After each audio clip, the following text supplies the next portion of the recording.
So, as everyone should know by now, this YouTube channel is about the salvation of Israel, the promised salvation of Israel, and how the new covenant is in fact for Israel. Now, before I get started with this video, as you all should very well know by now, that the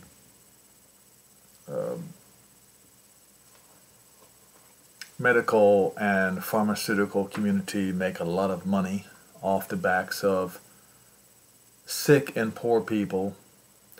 And like I said, before I get started, I want to show you something that may be helpful to you for your health if you have these problems. For instance, Lyme disease. Now, this particular article is on Medical News Today. It's an extremely long article, and you would probably not find the information in this article, but I have narrowed it down for you so you can go and do your research yourself if you have Lyme disease. Alright, and the researchers note that the ones with the highest antibacterial activity directed against B. burgdorferi were Ghanaian quinine and Japanese knotweed. Now, the active ingredient Ghanaian quinine is an alkaloid called cryptolepine, which has been traditionally used against malaria, hepatitis, septicemia, and tuberculosis. Okay, so you can do your research on that. And also, where did it go? Japanese knotweed features an antioxidant called resveratrol. Some studies suggest that resveratrol may have anti-cancer properties and may protect the heart and brain health. Alright?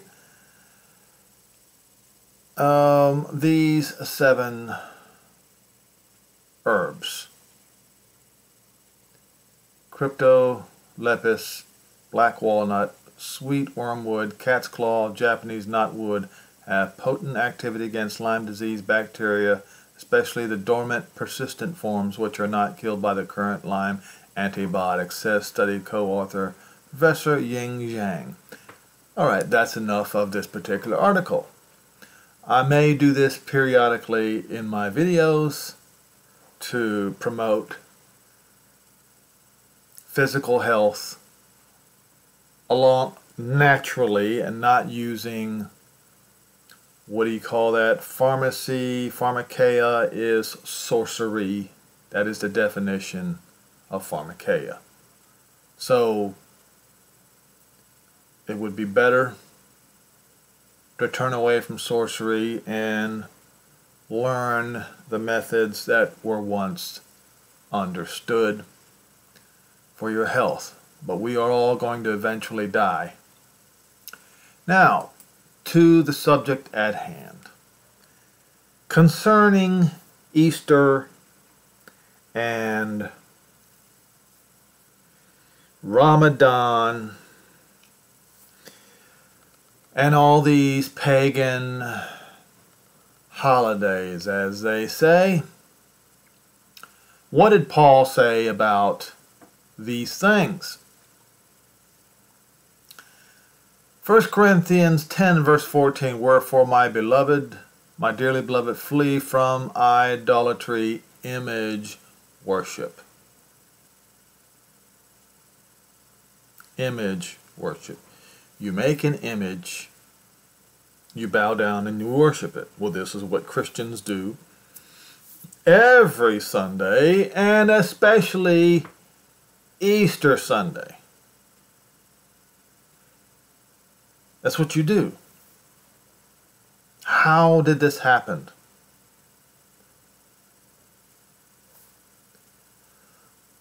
I'm speaking to wise men. You discern what I'm saying. The cup of blessing which we bless, isn't it the communion of not the blood of Christ, but the blood of Moshiach? Because Christos is a pagan, Gentile word. The bread which we break, is it not the fellowship of the body of Moshiach? For we, being many, are one bread and one body, for we are all partakers of that one bread. So what bread are Christians eating now? We'll get into it. Behold, Israel after the flesh, are they not which eat the sacrifices, partakers of the altar that was at the temple in Jerusalem? Would I say then that the idol is anyone, or that which is offered in sacrifices to all idols is anything? What I'm saying, that which the Gentiles sacrifice to, they are sacrificing to demons. A graven image is an image of a demon. The graven image of Jesus, as they say in English, and Jesus, as they say in Latin, is a demon, because it's a graven image, and not Jehovah. I would not that you should have fellowship with demons. You cannot. It is impossible to drink of Jehovah and the cup of devils. You cannot be partakers of Jehovah's table and the table of devils. Why are you provoking him to jealousy? Are we stronger than he? Now, we can go to the first commandment. All right, let's do that for a second.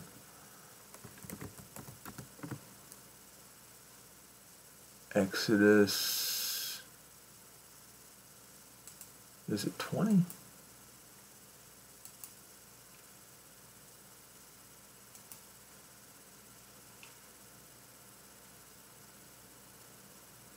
Or is it, oh, here we go, okay. Now,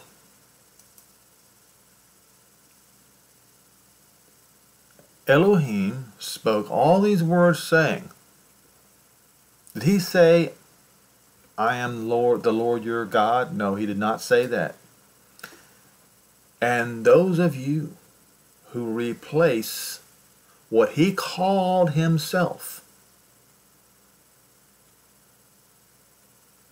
you are putting others before him. You are taking his name in vain. When you replace Jehovah, that's what it says right there, you can see it with your own two eyes. When you replace Jehovah Elohim with something else, with what King James replaced it with, or any of the Bibles replace it in their own language, you are taking his name in vain. You are making his name nothing by making it disappear. You're making it nothing. Therefore, you are taking his name in vain.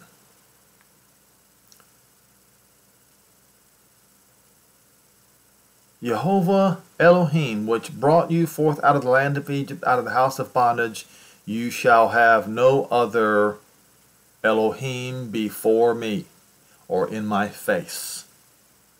You shall not wave the faces of others in his face.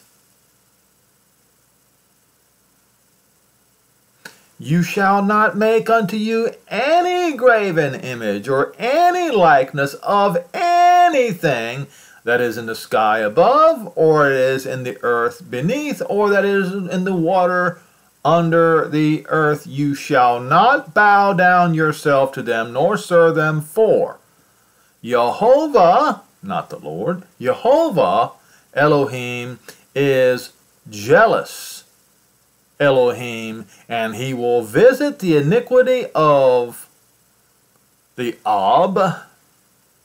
upon the children, to the third and fourth generations of those that hate me, and showing mercy unto thousands of them that love me and keep my commandments.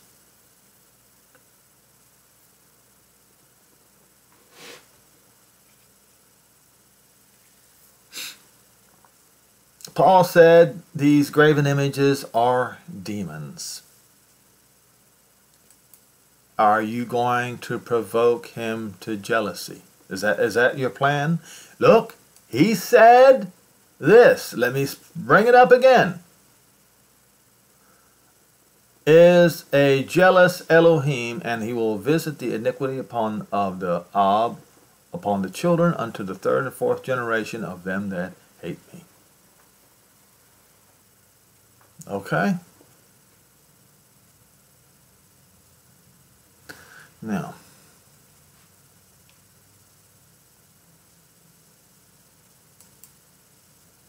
all right. Drinks damnation.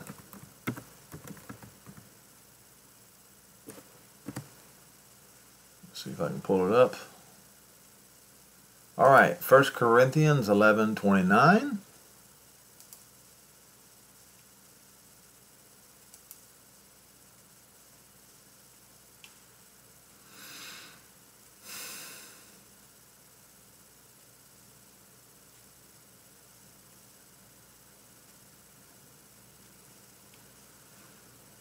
We'll start in verse 23. For I have received of the Moshiach, which I also gave to you, that Yehoshua HaMoshiach, the same night in which he was betrayed, took bread, unleavened bread, and when he had given thanks, he broke it, and he said, Take, eat, this is my body which is broken for you. This do in remembrance of me. In the same manner he also took the cup which he had supped, saying, This cup is the new, not testament, is the new. Do you see it? Do you see it? Do I have to show it to you? Do I have to point it out to you? Covenant! Covenant between two parties. It is the new covenant. Don't forget the title of this, or the handle, moniker of this YouTube channel. In my blood, this do as often as you drink it in remembrance of me. For as often as you eat of this bread and drink this cup, you do show the Moshiach's death until he come. Now, whosoever shall eat this bread and drink the cup of the Moshiach unworthily shall be guilty of the body and the blood of the Moshiach. And what did you Christians do a few days ago? What did you do? This is exactly what you did. You did exactly what Paul warned you not to do. Making a graven image, bowing down and worshiping it, and worshiping demons.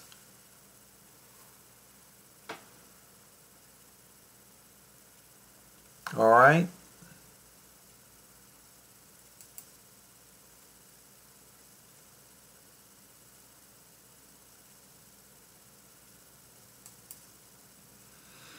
Now we're going to briefly go into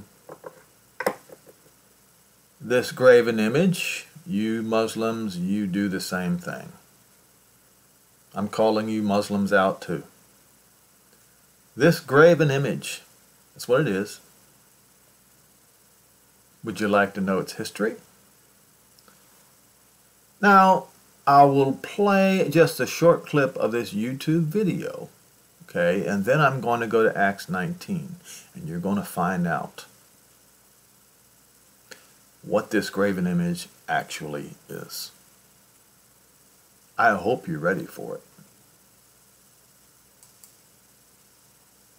Abrahamic nor heaven. It is found that the black stone was just venerated and worshipped by pre-Islamic Arab pagans. And the worship of objects was not very uncommon among Arab pagans. Neither was it uncommon among Semitic, non-Abrahamic people. And Arabs are considered Semitic people. Even according to early Islamic sources, the black stone was only one of many similar stones that were revered by pagans and symbolized their relations to God or gods. The stones were very often used to ask for fertility, life, rain, and so on, blessings that came from divine sources. According to the earliest biographies of Muhammad, pagans used to worship almost naked at the Kaaba, and associated the Kaaba and the black stone with fertility rites and prayers. Now, I want you to remember what he said. I want you to remember what it says, what you see right there. Pagans would worship the Kaaba and black stone, and naked or half naked would ask for. It is specifically about fertility and sex. All right? According to some sources, such stones were associated with cities, tribes, or gods of those tribes. Okay. That's enough of that. Now, you saw what it looked like, didn't you? This. All right? Now, let's have a look at Acts 19, the riot in Ephesus.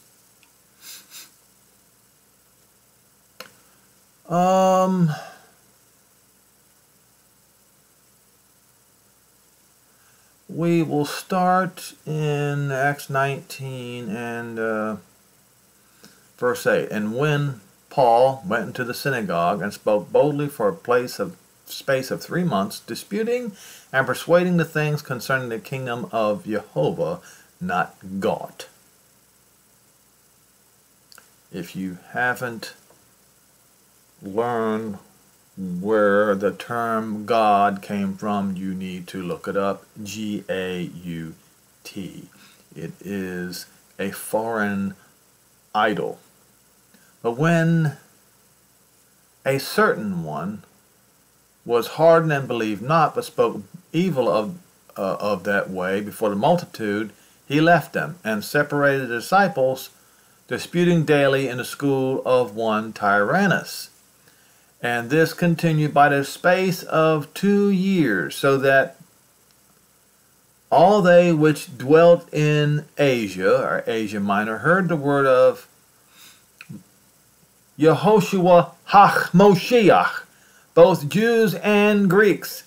And Jehovah wrought special miracles by the hands of Paul, so that from his body were brought unto the sick handkerchiefs or aprons, workmen's aprons, and the diseases departed from them, and the evil spirits went out from them. And certain of the vagabond Jews, exorcists, took upon themselves to call them over which had evil spirits in the name of Yehoshua HaMoshiach, saying, We adjure you by Yehoshua whom Paul preaches. And there were 7 sons of one Scius, a Jew, and the chief of the priests, which did so. And the evil spirit answered and said, Yehoshua,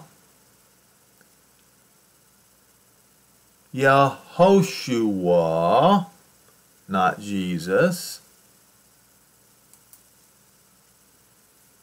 I know, and Paul I know, but who are you? And the man in whom the evil spirit leaped on them and overcame them and prevailed against them, so that they fled out of the house naked and traumatized. They got beaten up badly. And this was known to all the Jews and Greeks dwelling in Ephesus. And the fear fell upon them, and the name of Yehoshua HaMoshiach was magnified, and many that believed came and confessed and showed their deeds. And many of them which you practice careful arts, meddling among the people. Now, what kind of arts were they?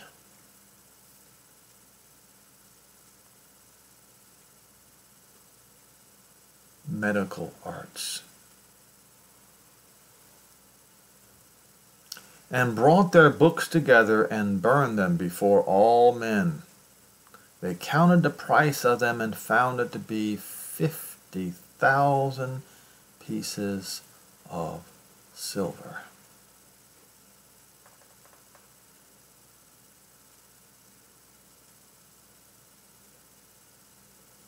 An ounce of silver today, just 1 ounce, is, I remember checking it a few days ago, it was $49. It's going up and down really badly. 50,000 pieces of silver. You can do the math. That's a lot of money.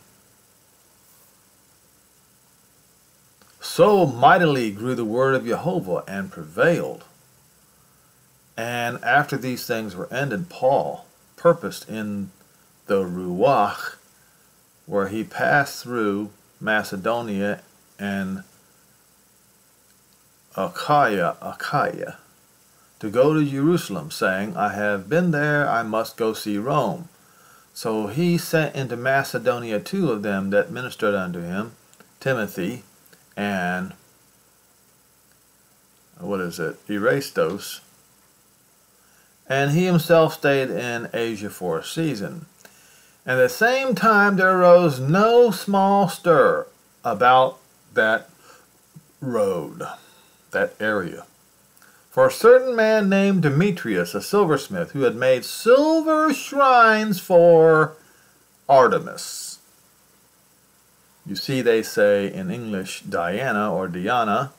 It's actually Artemis. Silver shrines for Artemis.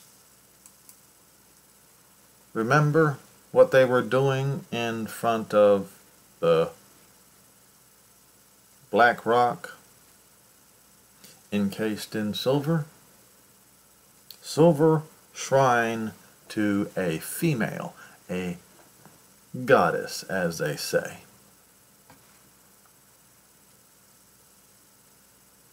And I wonder what body part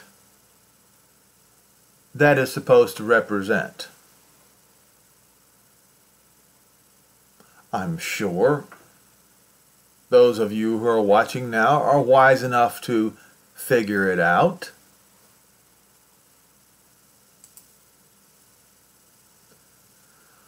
Made silver shrines for Artemis, brought no small gain unto the craftsmen. They made a lot of money making these shrines and these graven images. Whom he called together with the workmen of like occupation, says, Sirs, you know that by this craft we have our wealth. Moreover, you see and hear that not alone at Ephesus, but nearly throughout all Asia, this Paul has persuaded and turned away many people, saying these be no Elohim, which are made with hands. They say gods, but so Paul rightly say these are not Elohim at all. And as he pointed out to the Corinthians, they are demons, which are made with hands. So anything that is graven with hands is fake, fraudulent, and will, if you bow down, if you create them, carve them, or bow down and worship them, or give them honor in any way, will bring Jehovah's wrath upon you and your children to the third and fourth generation.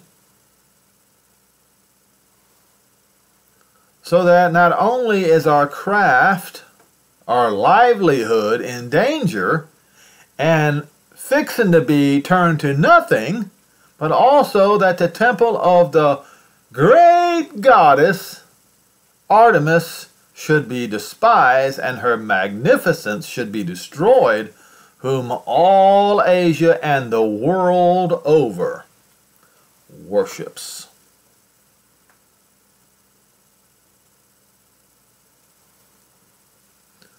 And when he had heard these sayings, they were full of wrath and cried out, saying, Great is Artemis of the Ephesians. And the whole city was filled with confusion, having caught Gaius and Aristarchus, men of Macedonia, Paul's commandments in travel, they rushed with one accord into the theater. And when Paul would have entered into unto the people, the disciples did not let him. And certain of the chief men of Asia, which were friends, sent unto him, desiring that he would not adventure himself. Please don't come into the theater. Some therefore cried one thing, and some another, for the assembly was confused, and the more part knew not wherefore the other one was coming from.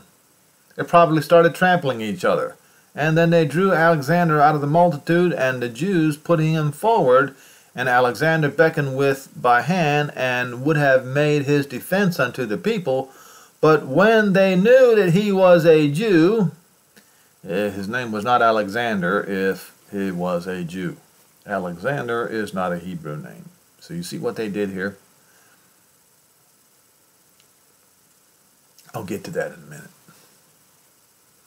All with one voice about the space of 2 hours cried out, Great is Artemis of the Ephesians. And when the town clerk had appeased the people, for 2 hours they were chanting this. You men of Ephesus, what man is here that knows not how the city of the Ephesians is a worshipper of the great goddess Artemis, and the image which fell from heaven?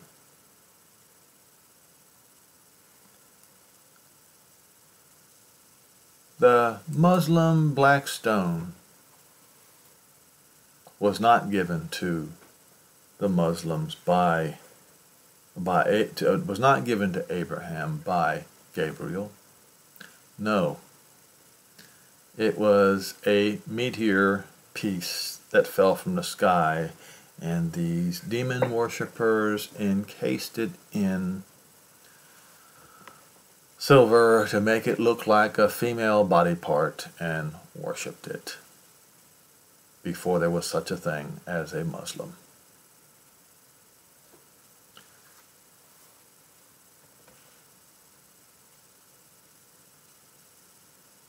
Okay, so now we're going to go to Easter. So this guy, John Sorensen, no, Easter is not a pagan holiday. Yes, it is. It almost certainly is.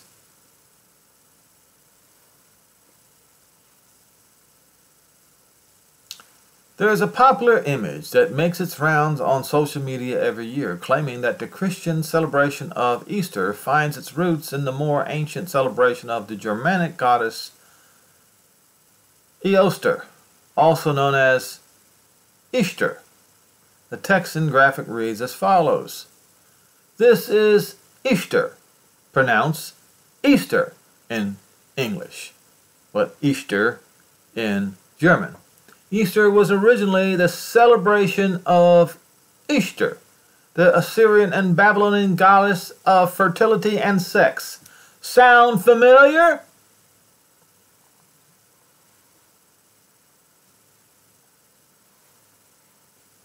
Her symbols, like the egg and the bunny, were and still are fertility and sex symbols, or do you actually think eggs and bunnies had anything to do with the resurrection?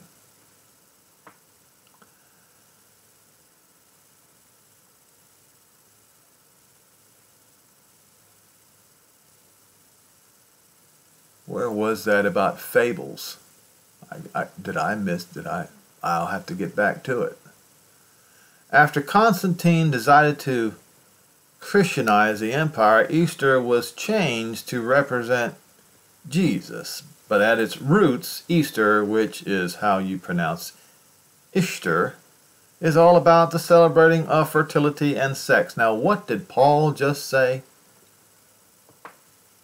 You cannot drink of the cup of Jehovah and the cup of demons. And this is exactly what they did.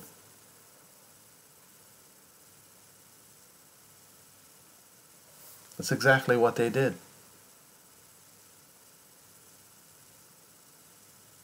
And what does this woman carry with her? She carried a form of the cross with her as well. All right.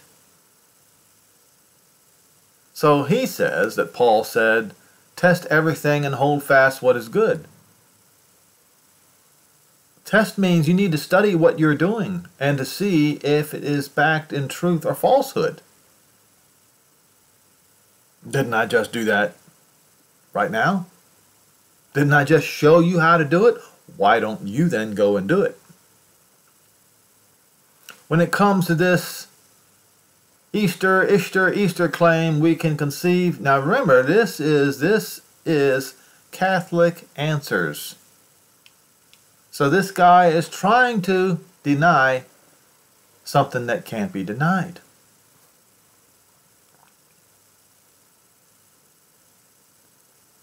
We can conceive a certain situation where cultural practices are baptized by retaining certain elements while letting problematic ones go. No, you can't retain certain elements while letting problematic ones go. You cannot have it both ways. That is a big saying. In the English language, you cannot have it both ways.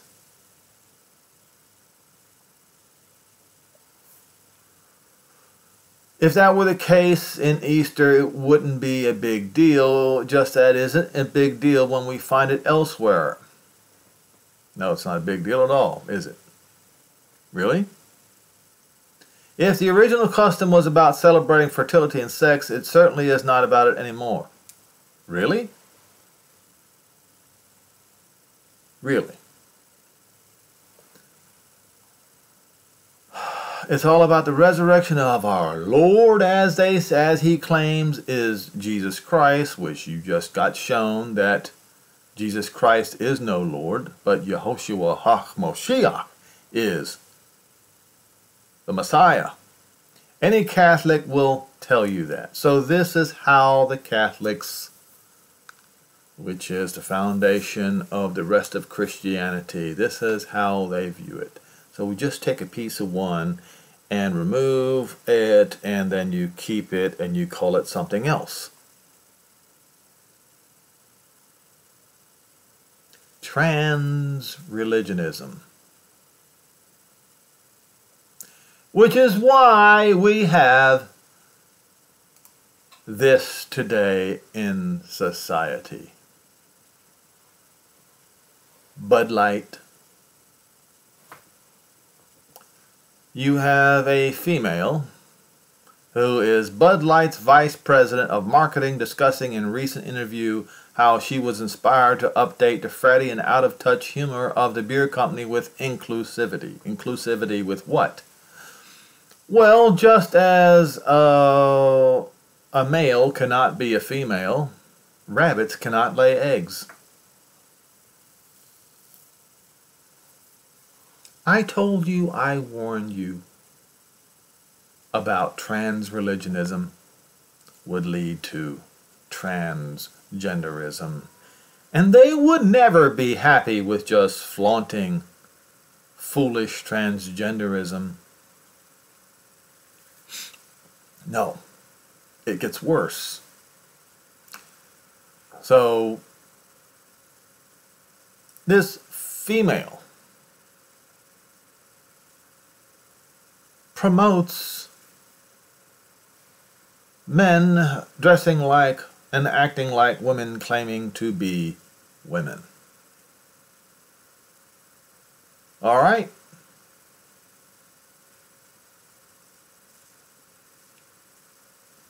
Now, on the Gateway Pundit report, FBI is now flagging online terms red pill based in Chad as extremist terms. So let's see what some of these terms mean. The term red pill, let me see, yeah, okay, is by definition refers to a process by which a person's perspective is dramatically transformed and became popular after used in the 1999 movie The Matrix. Well, I never knew that. I never watched the movie, so I don't know. Chad is an internet slang for an alpha male, and based just means to stay true to yourself. Here's the FBI's list.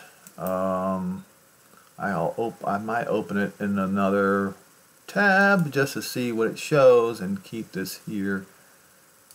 There it is. Okay, so they copied it. Alright, fair enough. So, I guess these terms are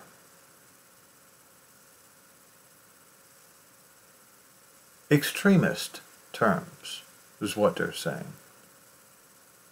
The FBI uses a glossary of terms to look for online that could indicate someone is involved with violent extremism, according to documents obtained by the Heritage Foundation Oversight Project.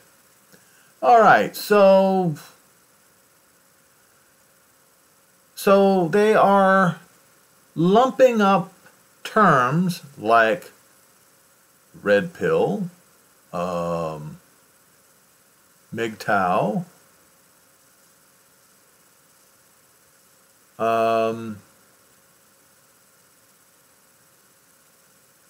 NEAT, whatever, all of these, and we'll go over some of them.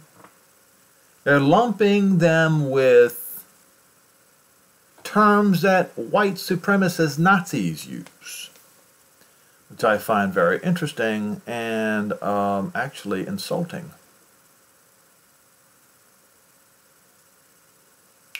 So, Zionist-occupied government is called Jewish Occupational Government, or JOG, serves as a reference to the belief that the Jewish conspiracy controls the government and manipulates it to counter the interests of the white race, such through policies to advance white genocide.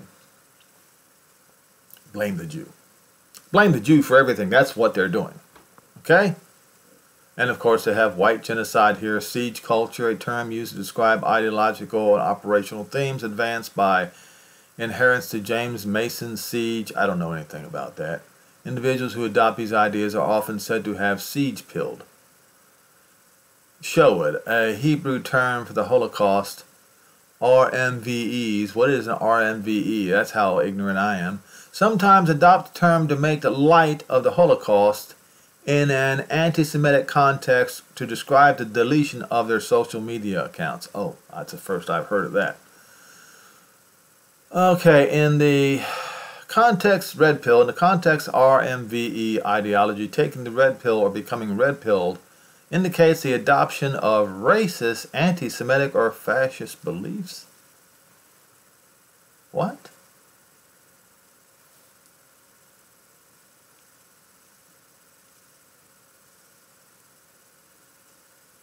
This is in the FBI's list. Very interesting. Alright, so the definition of red pill, actually, it refers to a belief shared by many online communities that society is corrupt and that the believer is a victim of this corruption. Well, I've been saying society is corrupt a long time ago, and many have. So I guess now the FBI believes that indicates the adoption of racist, anti-Semitic, or fascist beliefs. Wow, wow, FBI. MGTOW, acronym for Men Going Their Own Way, which refers to an online community that has overlap with the incel community. I don't even know what an incel is. Let's see if I can find that.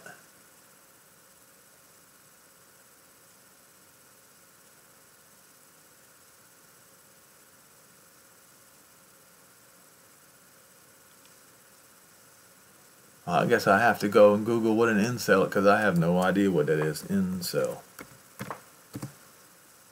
Incel, a member of an online community of young men who consider themselves unable to attract women sexually, typically associated with the views that are hostile toward women and men who are sexually active. Yes. All right. The modern woman today is a whore.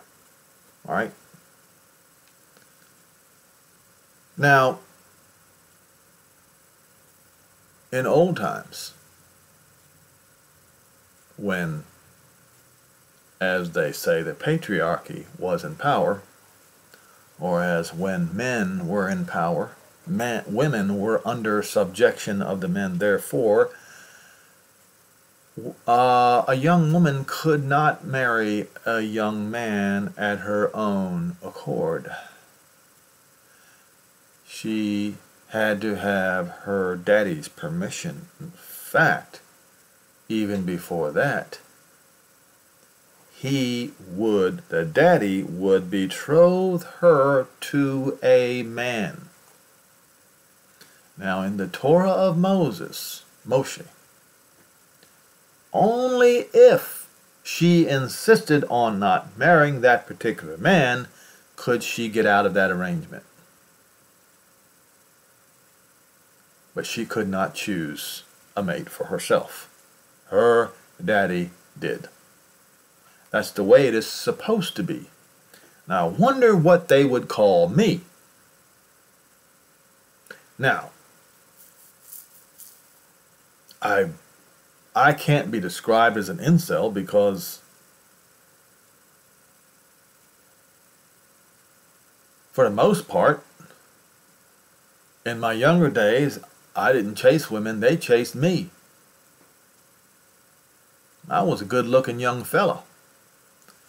And how I avoided the consequences of dealing with women in my younger days, to me, is still shocking.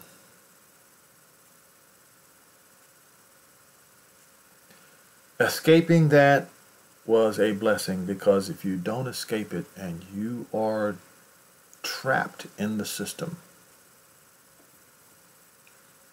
if you become trapped in the system, you know exactly what I mean. Once you're in the child support system, you are a slave to the government and to the female. All right? So, getting back to this, to be normal, basically, to make this simple to understand, the FBI are now calling normal men extremists. This is what and I'm not saying that being a Chad is normal. I'm not saying be red pill is normal. I wouldn't consider myself red pill or incel at all. But the gist of their little chart here is to label normal people as extremists. And that's why pushing this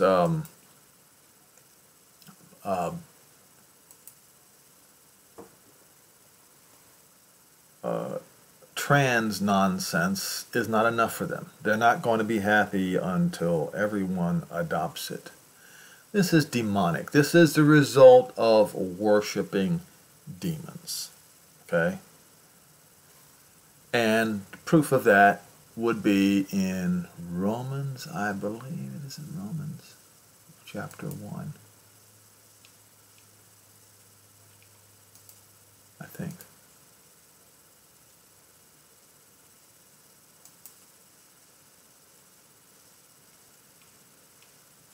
No.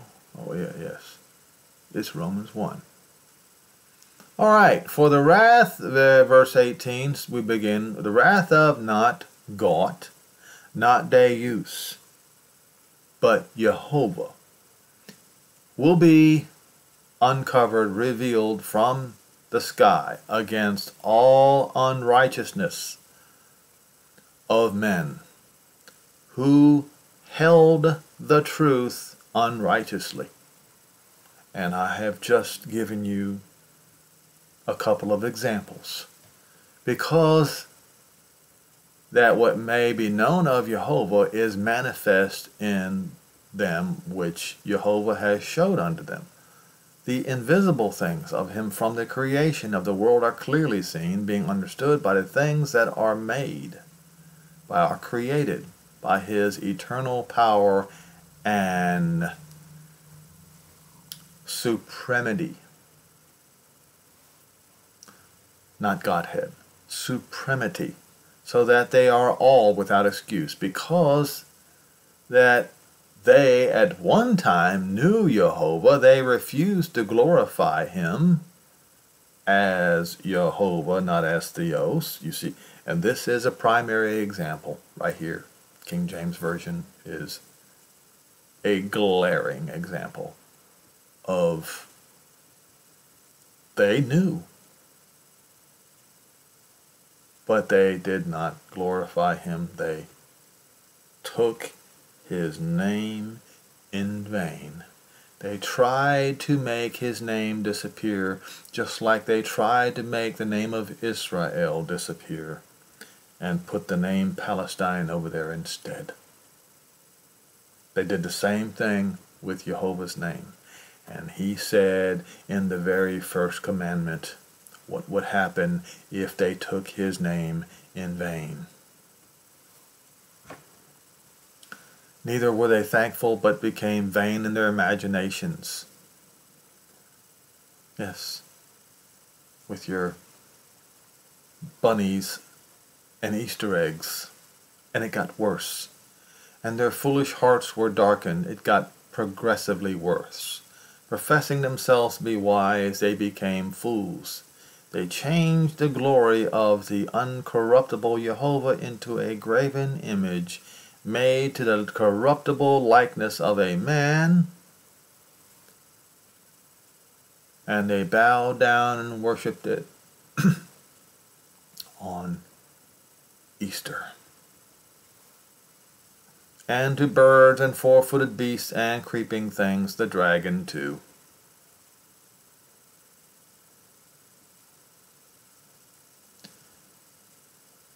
Go look up the dragon at the Vatican. For this reason, Jehovah handed them over to uncleanness, to the lust of their own hearts, to dishonor their own bodies between themselves, just like we witnessed with the Bud Light commercial. They changed the truth of Jehovah into a lie.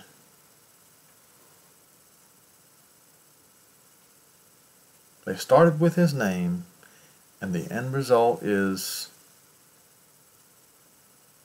claiming that a man that has a penis is a woman. And they worshiped and served a creature more than the Creator.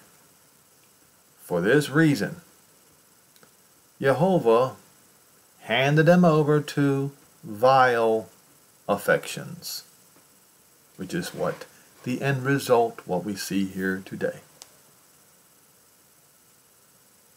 You cannot argue against the points that I have made today. It's all true, every bit of it. For even the woman did exchange their natural use into that which is against nature. He's talking about modern women. Abandon the role of the traditional woman. And likewise, the men, leaving the natural use of the woman, burned in their lust one towards another, men with men, working that which is unseemly, and they will receive repayment for their wandering, because that repayment is absolutely necessary. All right?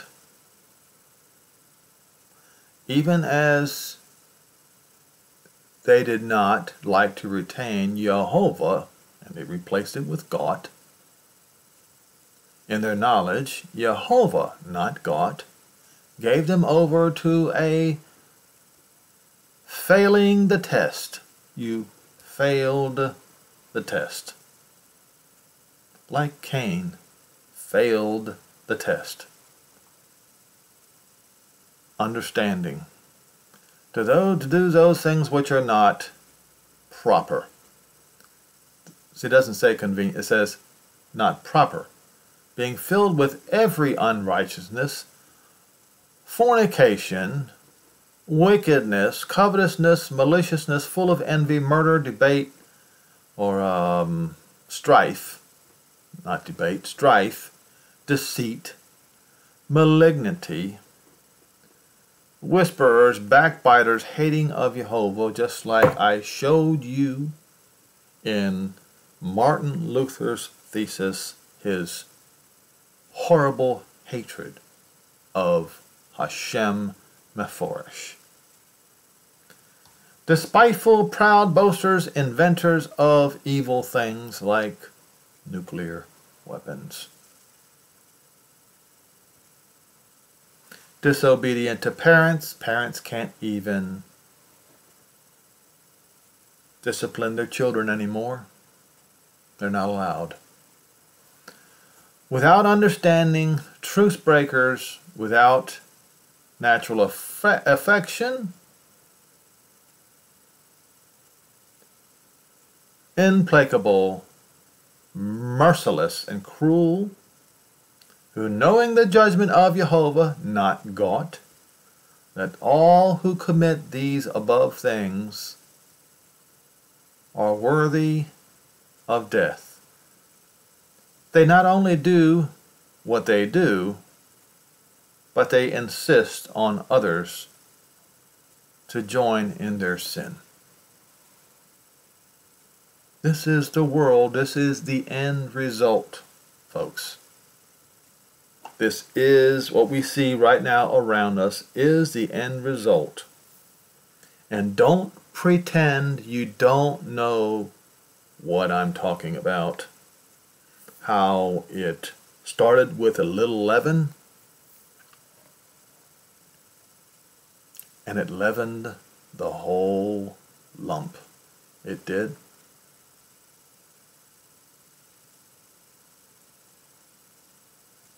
Now you can sit there and try to make excuses so that your wife won't leave you, which I'm going to point out a few things here. Those of you who are making huge incomes to enjoy or to satisfy your wife, to live in that nice house that you have. And part of that money goes to the government to further the government's sin. Remember this, the more money given to the government, the worse the sin of said government. So I want you to remember that and understand that you, through taxes, I'm not saying don't pay your taxes. What I am saying, though, you can live in such a way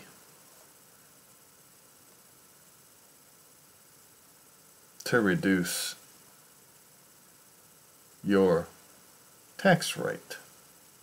But unfortunately for the modern woman, she wants to have her living standards as high as she can, and the vast majority of you men out there, you who have a wife, you are married to a modern woman, and you sit there and you mourn inwardly about how corrupt this world is, but you will go back to work in the morning in your high-paying job to satisfy your wife and your children, and you will pay those high tax rates and further fund the enemy.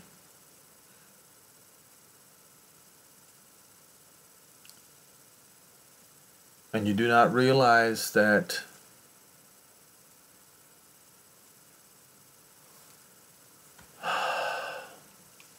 we'll just go to the scripture. Woe unto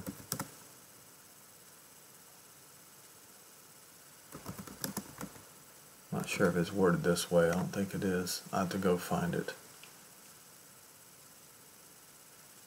There it is. It is written this way. Luke 26, verse 24.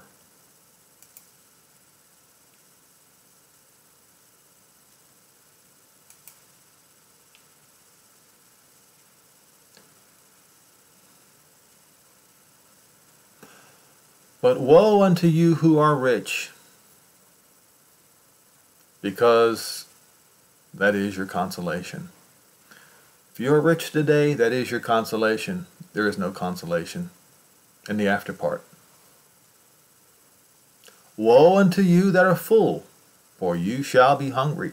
Woe unto you who are living the good life now. You are laughing now, for you shall mourn and weep. And woe unto you when all men shall speak well of you, for they did also to the false prophets, their fathers did.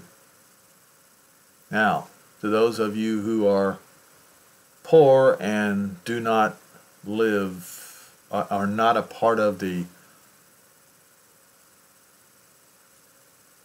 worldwide community, as they say,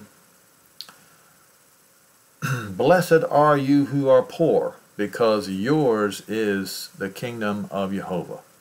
Blessed are you who are hungry now, for you shall be filled. Blessed are you who weep now, for you shall laugh. Blessed are you when men shall hate you, and when they shall segregate you from your company. And they will reproach you and cast out your name as evil for Yehoshua's sake. Rejoice in that day and leap for joy, because great is your reward when it comes down from the sky. All right? You know what I'm saying. You know what this is talking about.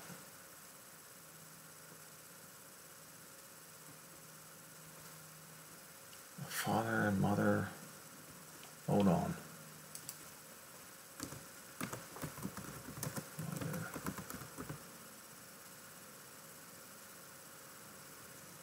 Alright. Is it this one?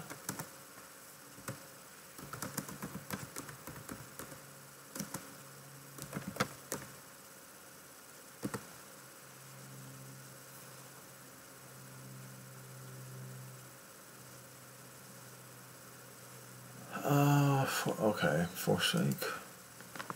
I'll find it. Just give me a minute.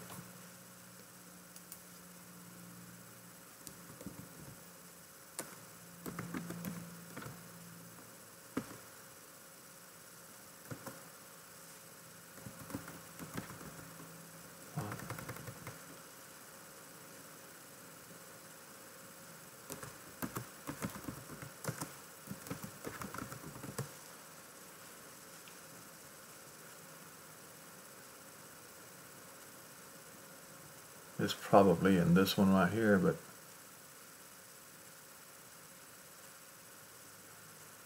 I'll try that one, but I don't think that's it.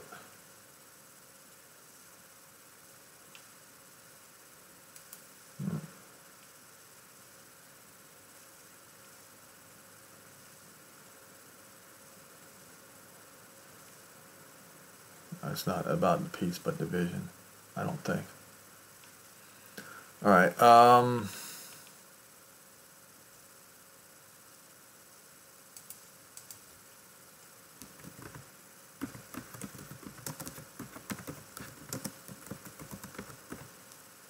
have to Google it.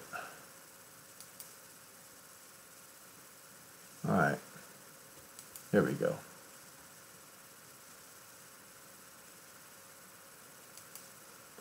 $19.29.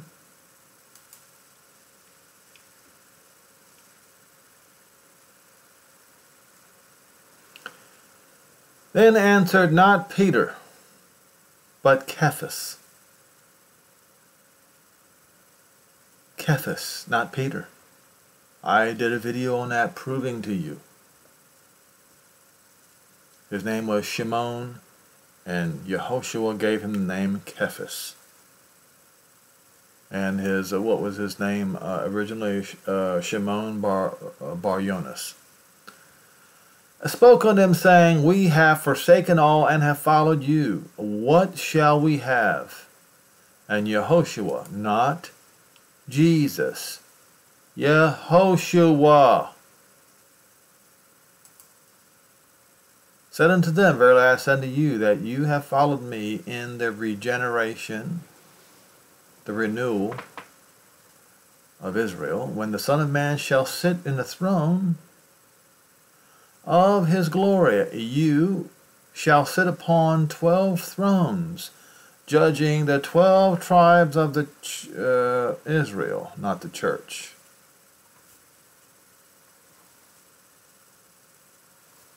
And everyone that has forsaken houses,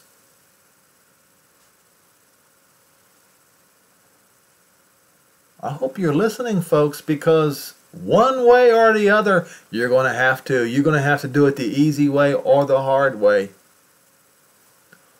Or brothers and sisters, or father or mother or wife or children and properties for my name's sake.